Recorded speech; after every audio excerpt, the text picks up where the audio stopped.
And I'm going to start off today with telling you that I am an acute lymphoblastic leukemia survivor. So,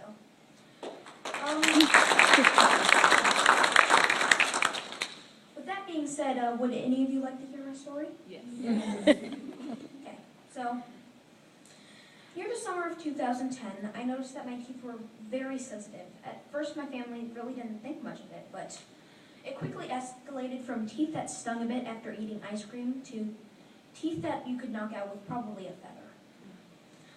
We had no idea what was going on, so we went to our dentist. Our dentist would eventually send us to a root canal specialist, an oral surgeon, and an orthodontist. But it wasn't until we reached the orthodontist that we noticed that my jawbone had started to deteriorate. After that, we were sent to our pediatrician to get blood work done, and on July 7th of 2010, I was diagnosed with acute lymphoblastic leukemia. It was an overcast day, and my family was about to go on vacation.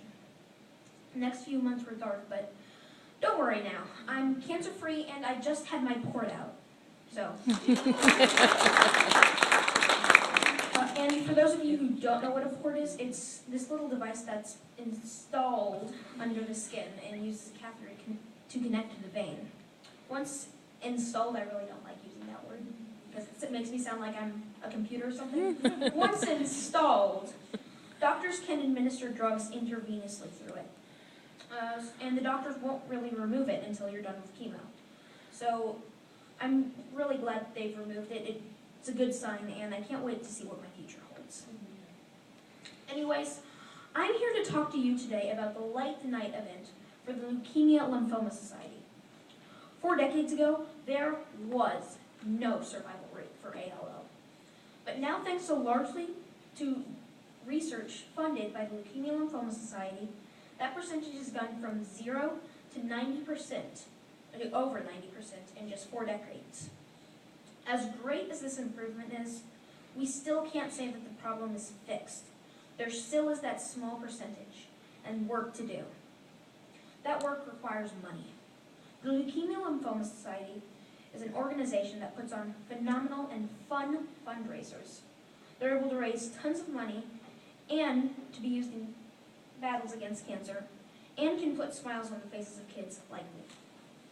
At my first Light the Night walk in September of 2010, I participated, but in a wheelchair, being pushed by my friends and family. I was so sick of chemo. By the following year, thanks to successful treatments made possible through research funded by the LLS, I was back on my feet and walking with everyone, holding my survivor balloon proudly. I hope that all of you can join me in the fight to end these diseases. Forming the Light the Night walk, the Light the Night team is a great way to get involved and help kids like me everywhere. Thank you for listening to what I've had to say.